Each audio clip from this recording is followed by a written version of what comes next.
seu like, mais seu comentário, mais seu compartilhamento, mais sua inscrição. Igual nossa enorme gratidão às escolas. Capítulo 1. Pessoas muito mal intencionadas e de pouca compreensão creem, equivocadamente, que o movimento gnóstico está contra todas as escolas, religiões, ordens, sociedades espirituais ou seitas. Nada pode estar mais longe da verdade, como o fato de nos considerarem inimigos de todas essas organizações mencionadas. Realmente, nós não estamos contra ninguém. Só assinalamos e indicamos onde está o perigo. Há de tudo na vinha do Senhor, e se há rosas também há espinhos.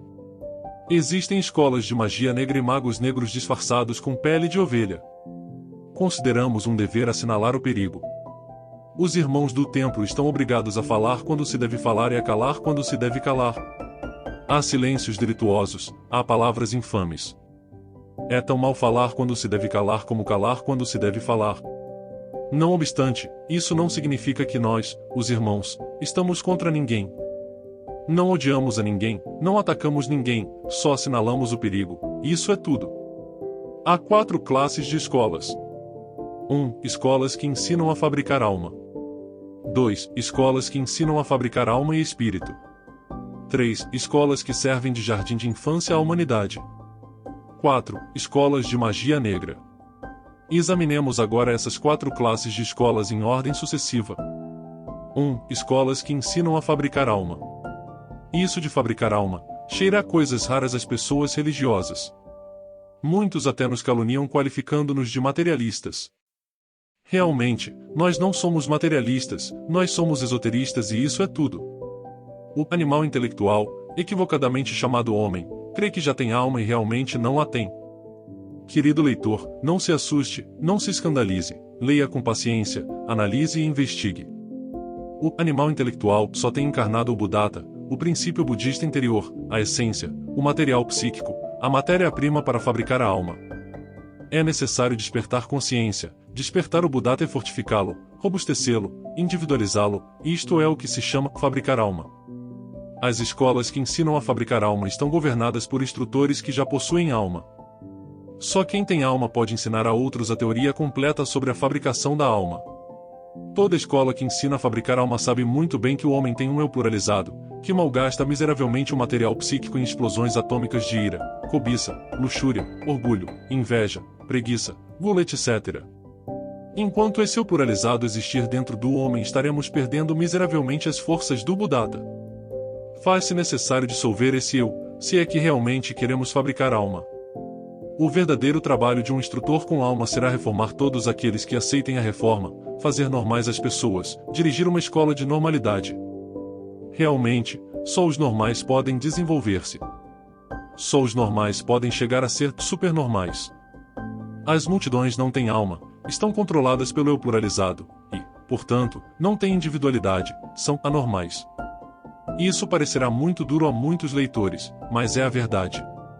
Devemos dizer a verdade, custe o que custar. Todo instrutor com alma deve ensinar a seus discípulos a teoria da aquisição de uma alma. No entanto, por muito que lhes ensine tal instrutor, é relativo. O discípulo tem de fazer o trabalho, porque o instrutor não pode fazer o discípulo. Cada qual tem de percorrer o caminho por si mesmo. O instrutor de uma escola de almas trabalhará com embriões de alma, ajudando-as em seu crescimento, desenvolvimento e progresso. Toda escola que ensina a dissolução do eu é escola de almas. A escola de alma nos ensinamentos de Krishnamurti, no budismo Shan, no budismo Zen, no sufismo, no quietismo cristão, etc. Toda escola de alma ensina a técnica para a dissolução do eu.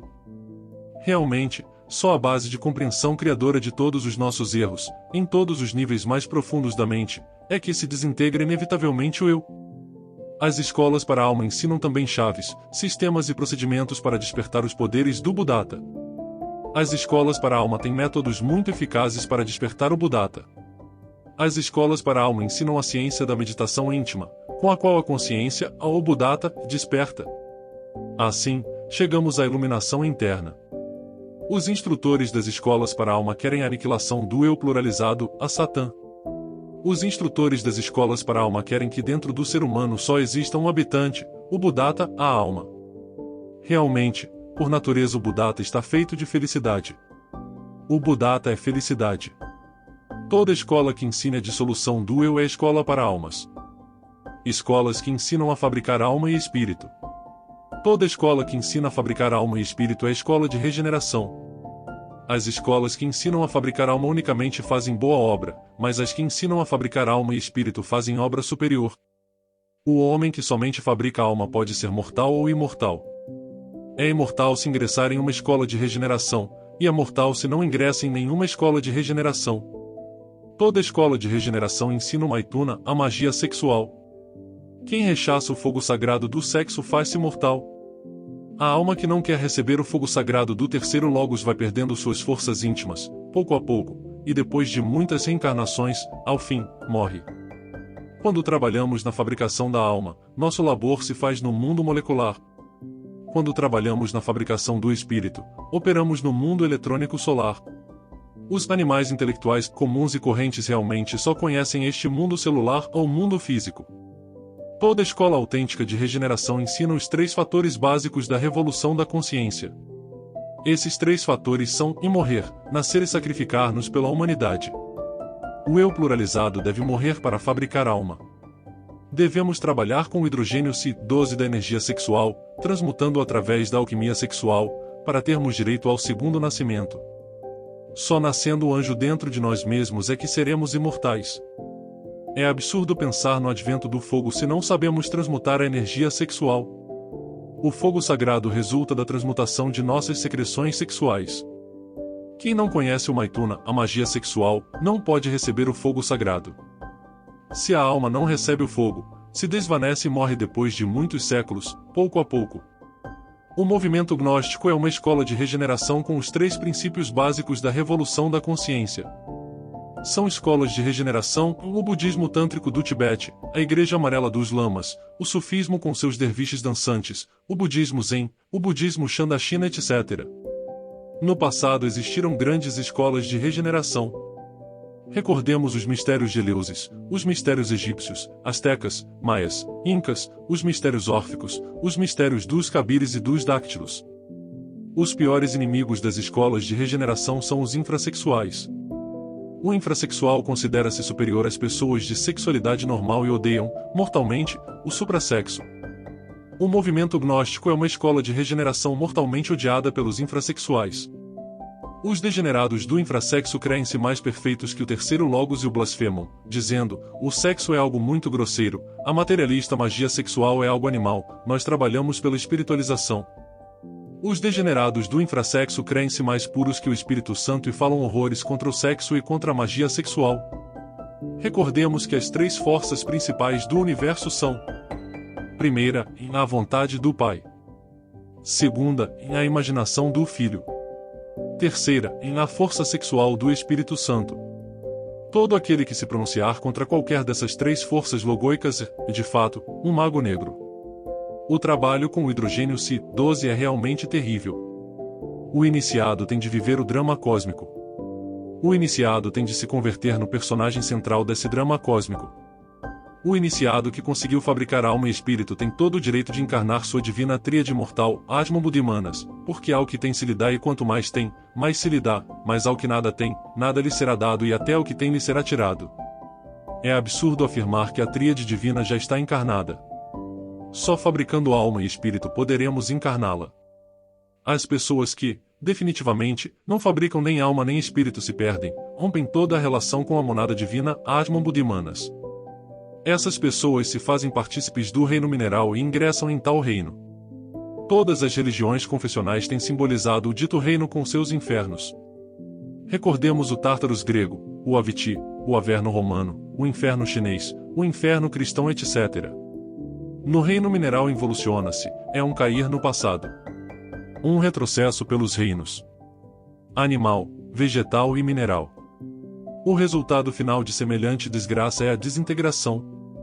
Certamente, esse é o objetivo de semelhante involução no reino mineral. Necessita-se dissolver o ego no Aviti para libertar o Buddhata. Toda escola autêntica de regeneração sabe isso e quer salvar o homem. As escolas de regeneração produzem adeptos, verdadeiros mestres da grande loja branca. O movimento gnóstico é uma escola de regeneração autêntica. No mundo existem milhares de escolas que prometem maravilhas, mas só as escolas de regeneração autênticas podem produzir verdadeiros mestres de mistérios maiores com poderes sobre o fogo, o ar, a água e a terra. Poderão existir muitas religiões, ordens e seitas, mas só as escolas de regeneração podem produzir anjos e mahatmas. As escolas de regeneração têm a alta honra de ter produzido mestres como Buda, Jesus, Dante, Hermes, Quetzalcoatl, etc. Cuidado, querido leitor! Não confunda gato por lebre. Escola que não ensine os 3 fatores de revolução da consciência, não é realmente escola de regeneração. Escola que ensine o caminho da fornicação não é escola de regeneração. Escola que ensine a fortificar o eu não é escola de regeneração.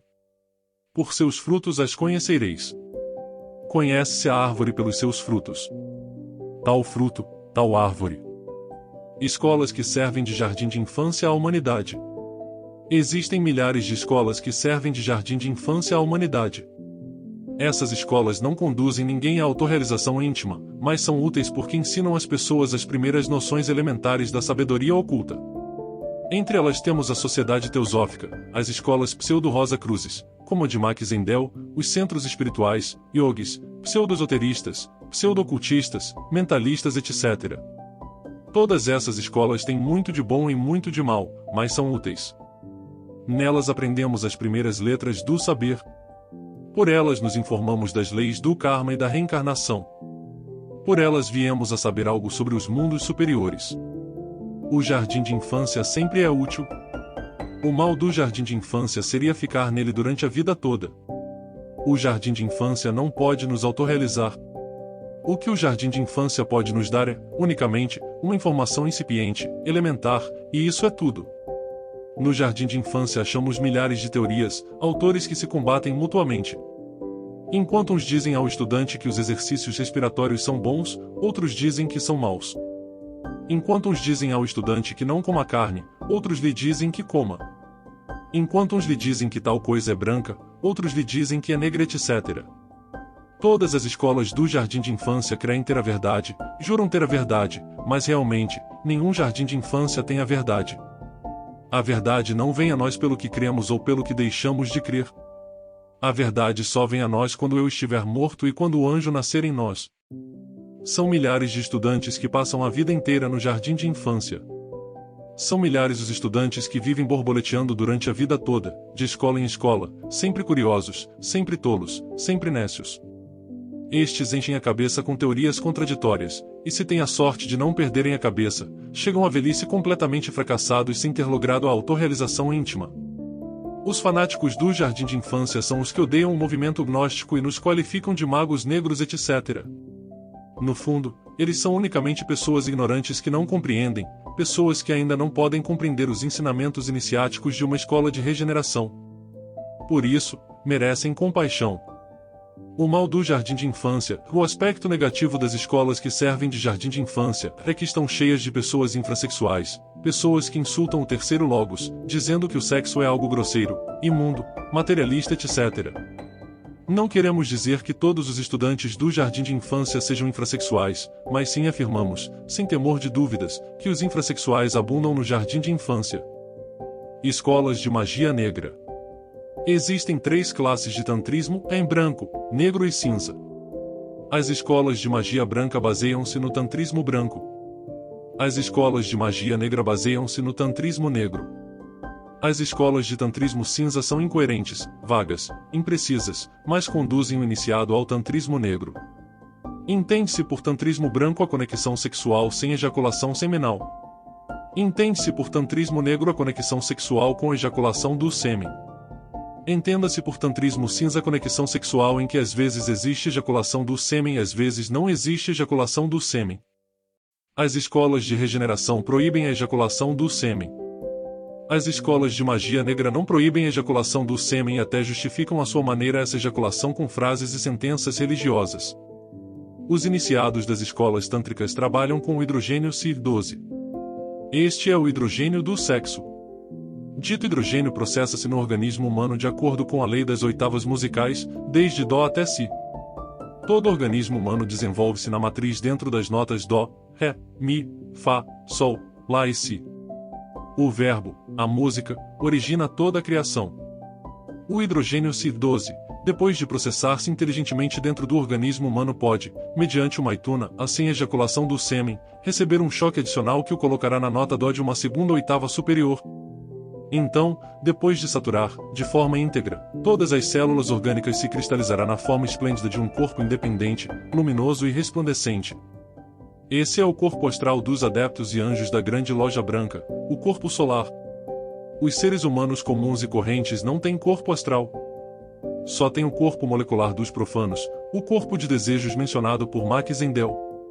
Nesse corpo se viaja durante o sonho e depois da morte. Dito corpo substitui, por agora, o corpo astral e é um corpo frio, lunar, fantasmal, feminino, lunar. Realmente, o corpo astral é um luxo que muito poucos podem se dar. Necessitamos transmutar o chumbo em ouro. Necessitamos transmutar a carne e o sangue de nosso corpo físico em corpo astral. Isso só é possível com o hidrogênio Si-12. O corpo astral deve substituir ao corpo físico, e o substitui de fato. O corpo astral está controlado por 24 leis, e é claro que seu alimento básico é o hidrogênio 24. Quem já possui corpo astral deve, mediante a transmutação sexual, colocar o hidrogênio Si-12 na nota Dó da terceira oitava superior. Então, o maravilhoso hidrogênio Si-12 se cristalizará na esplêndida forma do corpo mental. Assim o iniciado ficará dotado da mente, Cristo do olhar gnóstico. O corpo mental está controlado por 12 leis e seu alimento básico é o hidrogênio 12 da mente, que não devemos confundir com o hidrogênio Si-12 do sexo. Nós esclarecemos isso para evitar confusões. A mente do olhar gnóstico resplandece maravilhosamente no mundo do fogo universal. É a mente que realiza maravilhas e prodígios. É a mente que pode fazer milagres. Todo iniciado em poder de um corpo físico são, de um corpo astral e de um corpo mental deve, mediante a magia sexual, sem ejaculação do sêmen, dar um choque adicional ao hidrogênio Si-12 para passá-lo à nota Dó de uma quarta oitava superior, que produzirá a cristalização do hidrogênio Si-12, na forma do corpo da vontade consciente. Ao chegarmos a estas alturas, já possuímos os 4 corpos sagrados. O corpo da vontade consciente é o corpo causal de que a teosofia fala, supondo equivocadamente que todos os seres humanos já possuem, quando na realidade só os adeptos da grande loja branca o possuem. Dito corpo está controlado por 6 leis e seu alimento básico é o hidrogênio 6. Só quem realmente possuir os 4 corpos de perfeição pode encarnar sua monada divina, sua divina tríade mortal. Um homem assim é um homem de verdade, um mestre de mistérios maiores da grande loja branca. Um adepto branco é, pois, a cristalização positiva do hidrogênio Si-12. Porém, temos de esclarecer que existem cristalizações negativas na dos adeptos da magia negra. Eles também trabalham com o hidrogênio Si-12. Eles têm ritos tântricos negros sexuais. Eles ejaculam o licor seminal durante a conexão. Eles também imprimem choques adicionais ao hidrogênio Si-12, que os colocam em oitavas musicais inferiores a deste mundo físico em que vivemos. Então, cristaliza-se o hidrogênio Si-12, na forma do corpo de desejos, robustecendo e desenvolvendo com todos os seus poderes tenebrosos, submersos, diabólicos. Quando um iniciado descobre que sua cristalização como adepto tem sido negativa, deve dissolver sua cristalização à vontade, e essa é uma operação terrivelmente dolorosa. Quando não dissolve sua cristalização à vontade, tem de se ingressar no reino mineral, sob a superfície da camada terrestre, onde evolui no tempo, passando pelos reinos animal, vegetal e mineral até desintegrar-se totalmente. Esse é o abismo e a segunda morte. No Tibete, o clã dos Dagdugpa pratica o tantrismo negro. Os iniciados negros Bon e Dugpa ejaculam o sêmen, misticamente, como os tenebrosos do Subud. Bon e Dugpa de gorro vermelho têm um procedimento fatal para recolher o sêmen carregado de átomos femininos de dentro da vagina da mulher, e logo o injetam uretralmente e o reabsorvem, com a força da mente, para levá-lo até o cérebro. Assim é como os adeptos da mão esquerda pretendem mesclar átomos solares e lunares, com o propósito de despertar a Kundalini. As intenções são boas, mas o procedimento é mau, porque o sêmen derramado está carregado de átomos do inimigo secreto. As más consequências de semelhante procedimento são o despertar negativo da Kundalini e a cristalização negativa do hidrogênio Si-12. No mundo ocidental, as escolas de tantrismo negro identificam-se com o Cristo e com os evangelhos. Falam coisas inefáveis, bendizem e derramam misticamente o sêmen.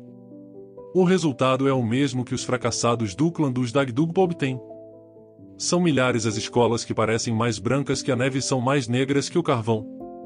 O mais difícil é reconhecer as escolas negras. Seus instrutores tenebrosos, sendo diabos, se parecem com Cristos viventes, e como é apenas natural, fascinam seus seguidores. Uma pessoa assombra-se, ao escutar esses lobos vestidos com pele de ovelhas. Pelo comum, são equivocados sinceros e senhores de muito boas intenções. Falam coisas inefáveis e até se tornam caritativos e santarrões. Como duvidar de tanta doçura? Como duvidar de sua bondade? Como duvidar de sua ternura e de suas obras de caridade? O mais curioso é que, pelo comum, esses adeptos da mão esquerda pronunciam-se contra a magia negra. Como duvidar deles? No entanto, são mais negros que o carvão. O problema é terrível. Existem escolas negras que praticam com mente em branco.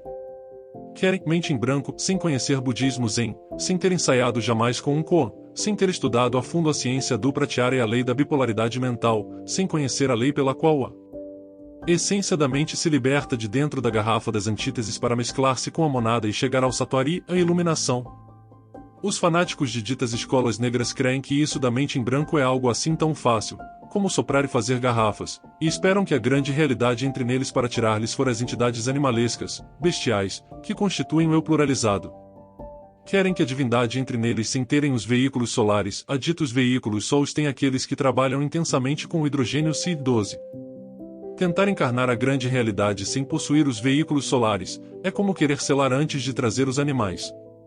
Os fanáticos de ditas escolas querem tornar consciente o subconsciente sem se preocuparem em dissolver o eu e sem trabalharem com o hidrogênio CI-12.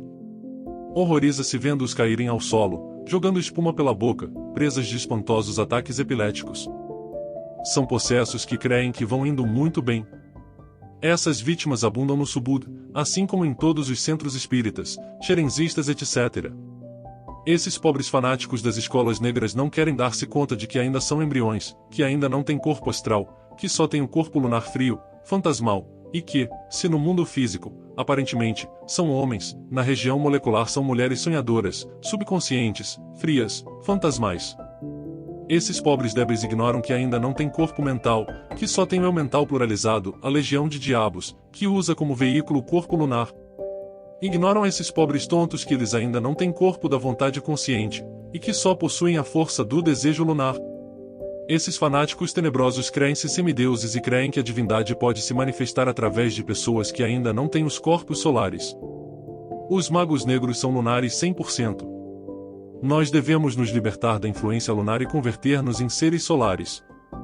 Devemos trabalhar com o hidrogênio CI-12, transmutando de acordo com a lei das oitavas, para adquirirmos os corpos solares e converter-nos em seres solares.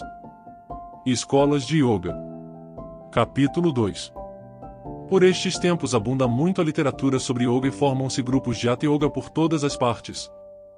Faz-se necessário que esclareçamos essa questão para o bem de todos os aspirantes à luz. Existem, no Hindustão, 7 grandes escolas de yoga e todas elas são muito úteis, porque servem de jardim de infância à humanidade. Nas escolas de yoga há muito de útil e muito de inútil.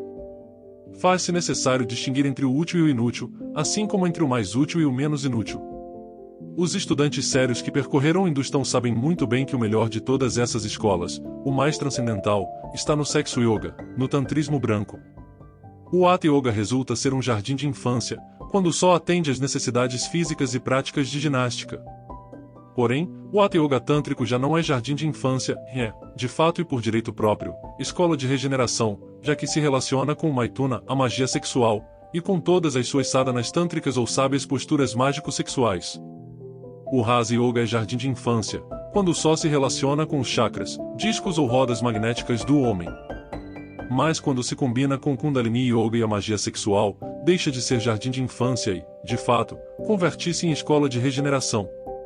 O Gnana Yoga é jardim de infância, quando só se preocupa com a mente e seus poderes, mas quando se combina com o tantrismo branco, de fato, já não é jardim de infância, pois se converte em escola de regeneração.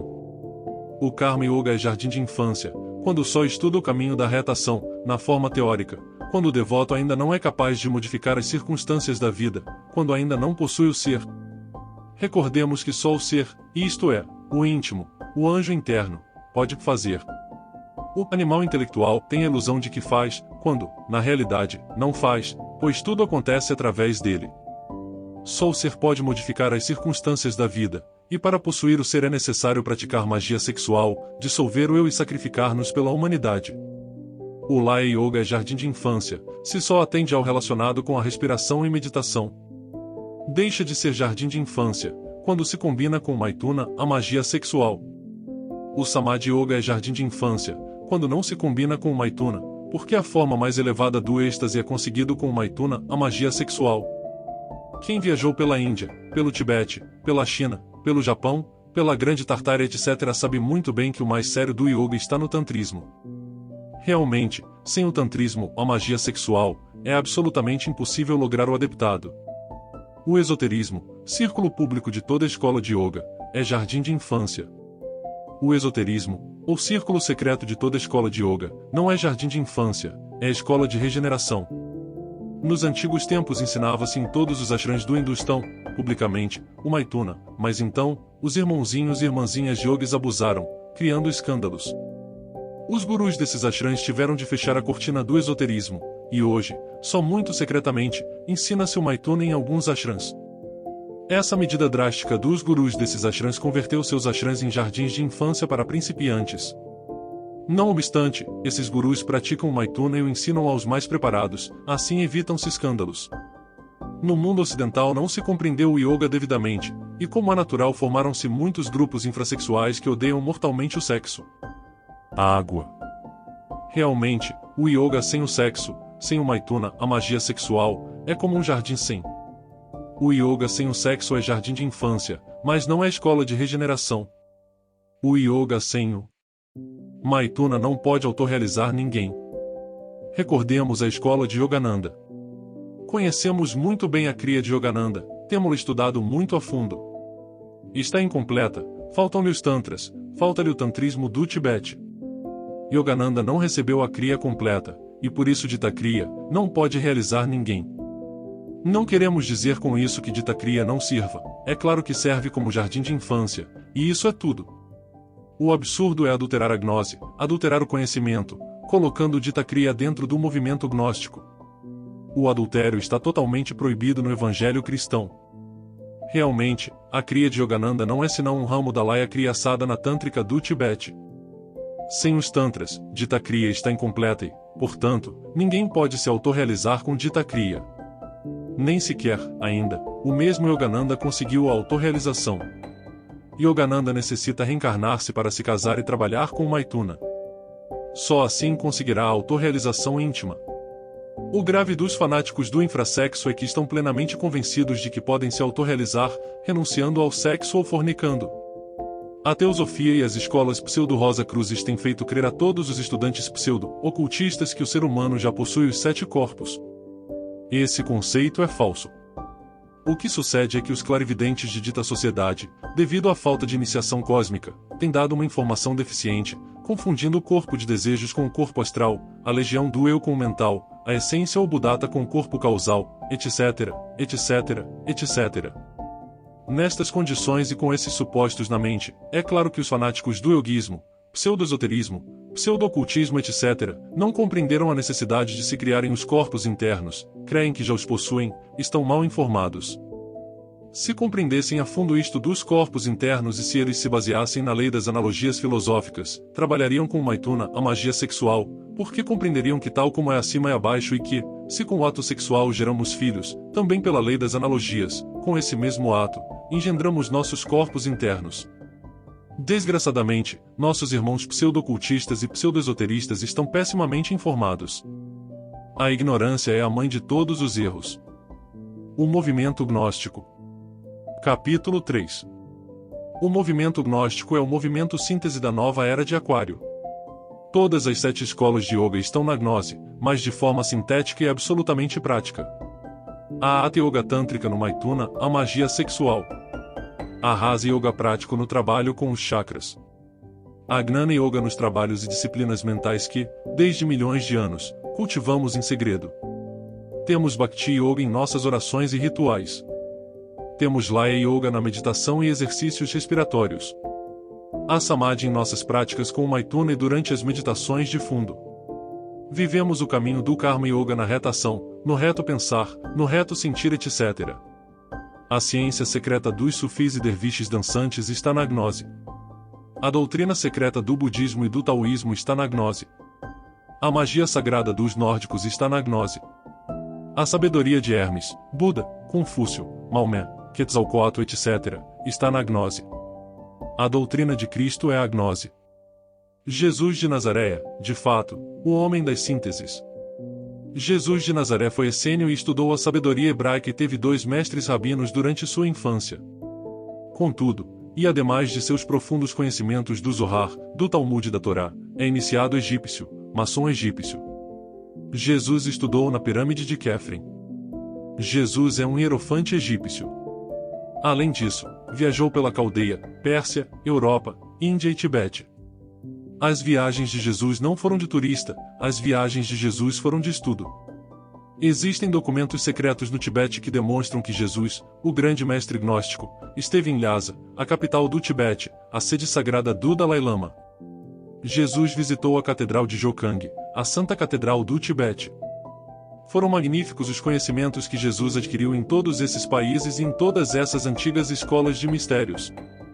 O grande mestre entregou-nos todos esses conhecimentos yogis, todos esses conhecimentos budistas, herméticos, zoroastrianos, talmúdicos, caldeus, tibetanos, etc., de forma sintética, já digeridos em sua gnose.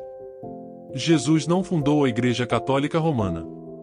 Jesus fundou a Igreja Gnóstica, a que existia nos tempos de Santo Agostinho, a que foi conhecida por Jerônimo, Empédocles, Santo Tomás, Marcião do Ponto, Clemente de Alexandria, Tertuliano, Santo Ambrósio, Harpócrates e todos os primeiros padres da Igreja que, naquela época, se chamava Igreja Gnóstico-Católica.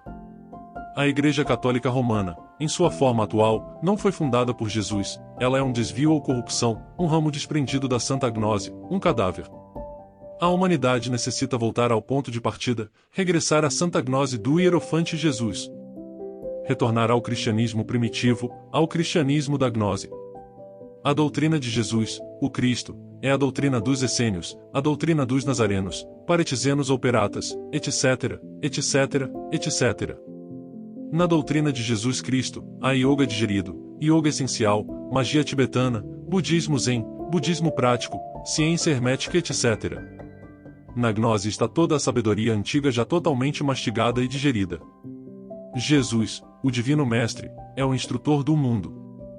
Se quisermos, de verdade, a autorrealização íntima, estudemos a gnose, pratiquemos a gnose, vivamos a senda do olhar gnóstico. A melhor exposição da doutrina secreta está na síntese gnóstica do Hierofante Jesus, o Cristo. A gnose nos economiza trabalho e estudo, se não fosse pela síntese do Cristo necessitaríamos colocar na cabeça milhões de volumes e viajar pelo mundo inteiro a fim de achar o caminho. Afortunadamente, um já o fez, e esse foi Cristo. Ele mesmo estudou na Catedral Budista de Jokang, investigando antiquíssimos livros tibetanos. Para que necessitamos fazer esse mesmo trabalho de investigação? Ele já fez esse trabalho e, de forma sintética, entregou-nos todo o yoga, toda a ciência secreta. Que mais queremos? Nosso dever é estudar a gnose e vivê-la, isso é o importante. Que riam de nós, que nos ataquem, que nos caluniem, o que importa a ciência e a nós? Pode estar seguro, querido leitor, de que o melhor que o yoga tem está na gnose. O melhor que o budismo tem está na gnose, o melhor da ciência egípcia, caldeia, zoroastriana, etc., está na gnose. Então, e aí? Que mais queremos? Que mais buscamos? O movimento gnóstico é o movimento revolucionário da nova era de Aquário. Atualmente, existem muitos indivíduos reacionários, extemporâneos, retardatários, que se dizem gnósticos e nos excomungam porque divulgamos o grande arcano, o Maituna, dizendo que estamos fazendo um trabalho pansexualista, pecaminoso. Não querem que a humanidade receba a chave da autorrealização íntima. O secretário das instituições gnósticas tem recebido cartas de um desses pseudo-rosa, cruzes, pseudo-gnósticos, nas quais afirma estar com a gnose e com o Maituna, a magia sexual, mas quer que a dita chave não seja entregue à pobre humanidade doente. Diz que se preparem primeiro as pessoas antes de entregar-lhes o Maituna, etc. Contudo, Quando o dito líder dirige-se a certos estudantes, ele se contradiz falando contra o movimento gnóstico e contra o grande arcano, qualificando-nos de pornográficos, etc. Realmente, o que ele quer é não deixar os demais entrarem pela senda do fio da navalha. Estes são os que nem entram e nem deixam entrar. Ele sabe a chave sexual, ele conhece o Maituna, mas não quer que os demais o saibam, está empenhado em ocultar a verdade aos pobres seres humanos. Nós, francamente, resolvemos nos lançar a uma luta sem quartel. Há uma luta de morte para iniciar a nova era de Aquário. Não importa que nos critiquem, que nos insultem, que nos atraiçoem. A gnose deve ser entregue à humanidade, custe o que custar. Jesus ensinou a gnose e nós entregaremos à humanidade, custe o que custar. O movimento gnóstico apresenta o conhecimento gnóstico de forma revolucionária. O movimento gnóstico é revolucionário 100%. O movimento gnóstico formou-se para iniciar uma nova era, dirigida por um planeta revolucionário. Esse planeta é Urano, o planeta da sexualidade, o planeta da revolução em marcha. Neste ano de Aquário, o movimento gnóstico cristão universal deve lutar tremendamente a boa batalha pela nova era de Aquário. Cada santuário gnóstico deve eleger seu missionário. Todos os missionários devem lançar-se a uma luta de morte pela vitória do Cristo Jesus.